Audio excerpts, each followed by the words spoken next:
오늘도 주를 사랑하여서 주의 교회를 사랑하여서 새벽을 깨우러 나오신 우리 대한가족들을 주님의 이름으로 환영합니다. 오늘 계신 하나님 말씀 예레미야 21장 1절에서 14절까지 말씀입니다. 구약성경 예레미야 21장 1절에서 14절까지 말씀입니다. 예레미야 21장 1절에서 14절까지 말씀 한 절씩 교독하실 때 살아계신 하나님의 음성을 들으시기 바랍니다. 여호와께로부터 예레미야에게 말씀이 임하니라.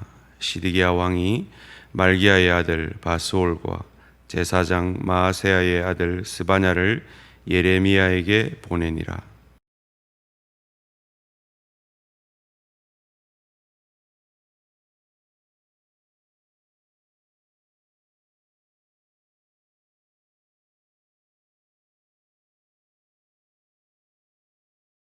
예레미야가 그들에게 대답하되 너희는 시드기야에게 이같이 말하라.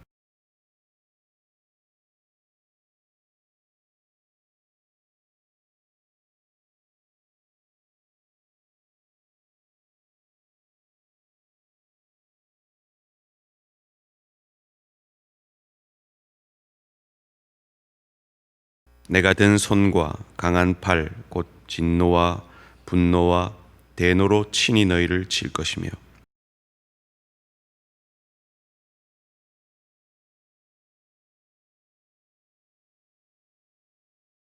여호와의 말씀이니라. 그 후에 내가 유다의 왕 시드기야와 그의 신하들과 백성과 및 이 성읍에서 전염병과 칼과 기근에서 남은 자를 바벨론의 느부갓네살 왕의 손과 그들의 원수의 손과 그들의 생명을 찾는 자들의 손에 넘기리니 그가 칼날로 그들을 치되 측은히 여기지 아니하며 긍휼히 여기지 아니하며 불쌍히 여기지 아니하리라 하셨느니라.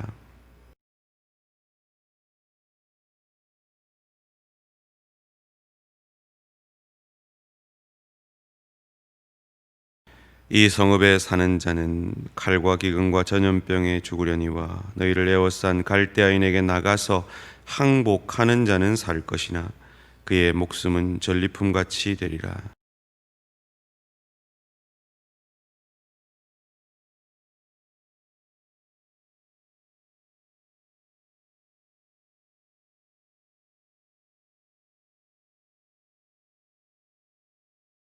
유다 왕의 집에 대한 여호와의 말을 들으라.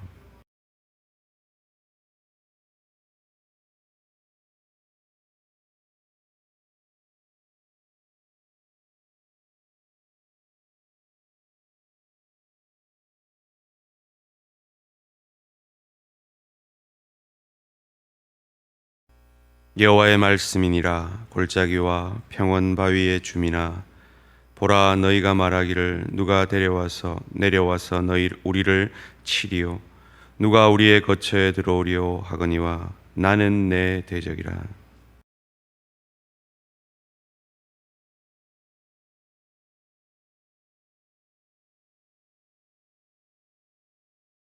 아멘.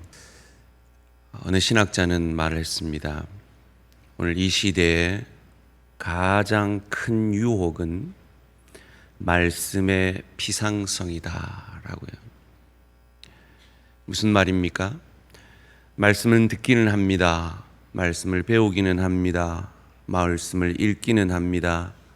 그러나 그 말씀이 전혀 삶에 적용되어지지 않습니다. 피상적으로 그 말씀이 우리에게 와닿는 그 유혹. 또한 신학자는 말합니다.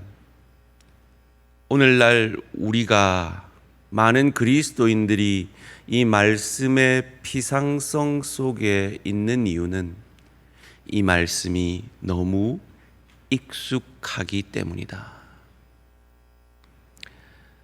저와 여러분은 어떠십니까? 이민교회를 섬길 때 전설적인 이야기가 하나 있습니다. 어느 교회에 세탁소를 하는 우리 집사님이 계셨습니다. 그래서 목사님이 개업 예배를 가셔서 그 사업의 축복을 위해서 간절히 기도했습니다. 그 덕분인지 세탁소가 하나가 두 개가 되고, 두 개가 네 개가 되고, 네 개가 여덟 개가 되고, 10여 개가 세탁소가 늘어났습니다. 그러다 보니 시간도 없고 돈은 많아지고 이분이 게으름을 피우기 시작합니다. 주일을 땡땡이 치기 시작하고 11조를 떼먹기 시작하고 신앙에서 점점 멀어져 갑니다. 한날 갑작스럽게 예고도 없이 그 목사님이 그 세탁소를 신방을 갑니다. 당황한 집사님을 손을 잡고 이렇게 기도했다는 전설적인 얘기가 있습니다. 하나님, 이 세탁소를 망하게 하여 주시옵소서. 왜 그 이야기가 이민교회 목회자들에게 전설처럼 들릴까요? 그러기가 어렵기 때문입니다. 아무리 사업이 번창한다고 신앙생활을 등한시하는 성도에게 웬만한 용기 가지지 않고는 그 성도를 정말 사랑하지 않고는 그 손을 잡고 이 세탁소가 망하게 해주십시오라고 기도하는 그 일은 쉽지 않기 때문입니다. 그런데 오늘 본문의 예레미야는 그 일을 하고 있습니다. 아니, 세탁소가 망하는, 사업이 망하는 그 정도가 아니라 나라가 망한다고, 너희들의 범죄함 때문에 나라가 망해야 한다고 선포하고 있습니다. 얼마나 힘들었을까요? 그래서 오늘 우리가 읽은 본문, 어제 말씀 통해서 차라리 나지 아니하였으면 좋았겠더라, 자신의 태어남을 한탄할 정도로 힘든 시간들을 보내고 있습니다. 그런 예레미야에게 시드기야 왕이 바스홀과 스바냐를 보냅니다. 그리고 이렇게 말합니다. 2절 말씀입니다. 바벨론의 느부갓네살 왕이 우리를 친히 청컨대 너는 우리를 위하여 여호와께 간구하라. 여호와께서 혹시 그의 모든 기적으로 우리를 도와 행하시면 그가 우리를 떠나리라 하니. 거짓 선지자들에게 여러 예언들을 통해서 우리는 괜찮을 거야, 결코 하나님이 하나님의 백성들을 멸망시키지 않을 거야, 무엇보다 우리보다 더 죄인인 저 바벨론을 들어 우리를 멸망시키지 않을 거야 라는 수많은 거짓 선지자들의 예언이 있었음에도 시드기야 왕은 아마 예레미야의 능력을, 예레미야의 예언자로서의 어떤 능력을 믿었던 것 같습니다. 그렇지 않고는 이런 일을 할 이유가 없었죠. 이런 부탁을 받은 예레미야는 그런 부탁에도 불구하고 세탁소가 망하게 해주십시오를 넘어 이 나라가 전쟁과 기근과 전염병으로 망하게 될 것이라고 계속해서 예언을 합니다. 여러분, 그 기도를 들었던 그 집사님이 어떻게 했을까요? 아이고 목사님 제가 다시 회개하고 나가겠습니다. 제발 그런 기도하지 말아 주십시오. 그랬다는 후문이 있습니다. 이스라엘 백성들이 어찌해야 했을까요? 하나님 오늘 본문 8절 9절에서 이렇게 말합니다. 여호와께서 말씀하시기를 보라, 내가 너희 앞에 생명의 길과 사망의 길을 두었노라. 너는 이 백성에게 전하라 하셨느니라. 이 성읍에 사는 자는 칼과 기근과 전염병에 죽으려니와 너희를 애워싼 갈대아인에게서 나가서 항복하는 자는 살 것이나 그의 목숨은 전리품같이 되리라. 너희 앞에 생명의 길과 사망의 길이 있는데 그 생명의 길을 얻기 위해서는 이 하나님의 뜻에 순종하라 라고 말씀하십니다. 시드기야 왕은 예레미야에게 무엇을 기도해 달라 그럽니까? 하나님의 생각을 바꾸어 달라고 기도해 달라고 말합니다. 하나님의 뜻을 바꾸어 달라고 기도해 달라고 말합니다. 그런데 예레미야는 말합니다. 너희의 뜻을 바꾸라고 말합니다. 너희의 생각을 바꾸라고 말합니다. 오늘 이 새벽에 우리의 기도는 무엇이어야겠습니까? 하나님이 내 뜻에 맞춰서 바꾸는 기도여야겠습니까?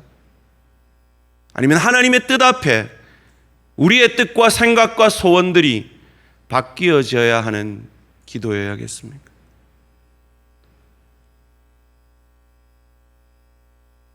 오늘 이 새벽에 하나님의 뜻 앞에 우리의 뜻과 우리의 소원과 우리의 생각들이 변화되어지는 축복의 역사가 있어지기를 주님의 이름으로 축원합니다. 하나님은 말로 먼저 치신다 그랬습니다. 말로 듣지 않으면 육체를 치신다 그랬습니다. 육체를 치셔도 듣지 않으면 그냥 데려가신다 그랬습니다. 그냥 항복하는 것은 무기력한 항복인 것 같습니다. 그러나 하나님의 뜻 앞에 항복하는 것은 70년이 지나 남은 자들을 통해 다시 도저히 이해할 수 없는 방법으로 이방의 왕이 하나님을 인정하고 이방의 왕이 이유 없이 그들을 돌려보내는 하나님으로밖에 설명되어지지 않는 그 방법으로 그 하나님의 열심으로 그들을 돌아오게 하셔서 실패한 것 같은 이 이스라엘 역사 속에서 하나님은 새로운 역사를 만들어갈 수 있는 하나님인 것을 믿고 인정하는 신앙. 지금 내 뜻을 돌이킬 때, 내가 내 이것을 포기할 때 지는 것 같고 손해보는 것 같지만 하나님의 뜻 앞에 내 뜻을 내려놓을 때 하나님은 결코 손해보게 하지 아니하시며 하나님의 넓고 깊고 크게 일하심을 통하여서 나보다 더 나를 사랑하시는 그 하나님이 하나님의 뜻을 나를 통해, 우리 가정을 통해, 우리 일터를 통해, 주의 교회를 통해, 우리 나라를 통해 이루어 가실 수 있음을 믿음으로 인정하는 그 믿음으로까지 나아가는 저와 우리 모든 성도님들 되시기를 주님의 이름으로 축원합니다. 저는 오늘 본문을 묵상하면서 이 말씀이 제일 좋았습니다. 14절 말씀 함께 읽겠습니다. 14절입니다. 시작. 내가 너희 행위대로 너희를 벌할 것이요 내가 또 숫풀에 불을 놓아 그 모든 주위를 사르리라. 여호와의 말씀이니라. 여러분, 이것이 지극히 당연한 창조주 하나님, 천지 만물의 주관자이신 하나님, 이스라엘 민족을 세우신 하나님, 그 하나님께는 지극히 당연하고 마땅한 모습입니다. 마치 우리가 우리의 죄로 말미암아 멸망받아 지옥 형벌받아 마땅했듯이 말이죠. 그런데 너희 행위대로 우리를 버렸다면 소망 없는 우리에게, 우리가 아직 죄인 되었을 때 그리스도 예수께서 우리를 위하여 죽어주심으로 우리를 향한 하나님의 사랑을 확증하여 주셔서 우리를 구원하여 주시고 우리를 하나님의 자녀 삼아 주시고 우리를 천국 백성 삼아 주신 그 은혜 받은 우리가 어찌 하나님께 하나님의 뜻을 돌이켜 내 뜻에 맞추라고 하겠습니까? 이 짧은 시야, 이 짧은 생각, 이것 가지고 어찌 우리보다 훨씬 넓고 깊고 크게 일하시는 그 하나님께 내 뜻 앞에 당신의 뜻을 돌이키고 내 소원 앞에 당신의 소원을 돌이키라고 기도할 수 있겠습니까? 하나님은 나보다 더 나를 사랑하시는 분입니다. 예수 그리스도의 십자가 보혈로 우리에게 그것을 확증하셨습니다. 저희는 지난 40일 하나님의 목적 앞에 서게 됐습니다. 그래요, 하나님의 목적을 이루려면 내가 손해보는 것 같은 시간들이 있을지 모르겠습니다. 내 자존심을 접어야 되는 시간들이 있을지 모르겠습니다. 그런데 그것은 결코 우리를 손해보게 하지 아니하시는 우리의 행복을 위해서 주시는 하나님의 뜻이요, 하나님의 방법이요, 하나님의 섭리라는 것 기억하고, 예수 그리스도를 통하여서 나보다 더 나를 사랑하심을 증명해내신 그 하나님의 뜻 앞에, 그 하나님의 목적 앞에 우리 자신을 내려놓고 그 하나님의 뜻과 목적 앞에 우리 자신을 드림으로, 지금 당장 손해보는 것 같고, 지금 당장 아픔이 있는 것 같고, 지금 당장 자존심 상하는 것 같아도 그 일을 통해 우리의 생각보다 훨씬 크게 일하시는 그 하나님의 우리를 향한 감격해 하심을 경험하는 저와 우리 모든 성도님들 되시기를 주님의 이름으로 축원합니다. 기도드리겠습니다. 살아계신 하나님 감사합니다. 시드기야 왕은 예레미야에게 하나님의 뜻을 돌이켜달라고 기도하라고 요구합니다. 그런데 예레미야는 그들에게 하나님의 뜻 앞에 너희의 뜻을 돌이켜 하나님의 이 벌을 받으라, 포로 잡혀 가라. 너희는 실패한 것 같지만 하나님은 결코 실패하지 아니하시고 하나님의 열심으로, 하나님의 때 하나님의 방법으로 그들을 돌이키게 하시고 새로운 이스라엘, 새 예루살렘 성전을 지었음을 우리는 역사 속에서 확인합니다. 그 동일하신 하나님이 우리의 인생을, 우리의 가정을, 우리의 일터를, 우리의 교회를, 이 나라 이 민족을 이끌고 계심을 믿음의 눈을 열어 바라보므로 지금 당장 내게 손해가 되는 것 같고 지금 당장 내 자존심이 상한 일일지라도 하나님의 목적 앞에 우리 자신을, 하나님의 뜻 앞에 우리 자신을 내려놓음으로 하나님의 때 하나님의 방법으로 우리를 감격해 하시는 하나님의 역사를 체험하는 우리 모든 대한가족들 되어질 수 있도록 복 내려 주시옵소서. 감사드리오며 이 모든 말씀 주 예수 그리스도 이름으로 기도합니다. 아멘. 하늘에 계신 우리 아버지여, 이름이 거룩히 여김을 받으시오며 나라가 임하시오며 뜻이 하늘에서 이루어진 것 같이 땅에서도 이루어지이다. 오늘 우리에게 일용할 양식을 주시옵고 우리가 우리에게 죄 지은 자를 사하여 준 것 같이 우리 죄를 사하여 주시옵고 우리를 시험에 들게 하지 마시옵고 다만 악에서 구하시옵소서. 나라와 권세와 영광의 아버지께 영원히 있사옵나이다. 아멘. 오늘 하루도 승리하시기 바랍니다.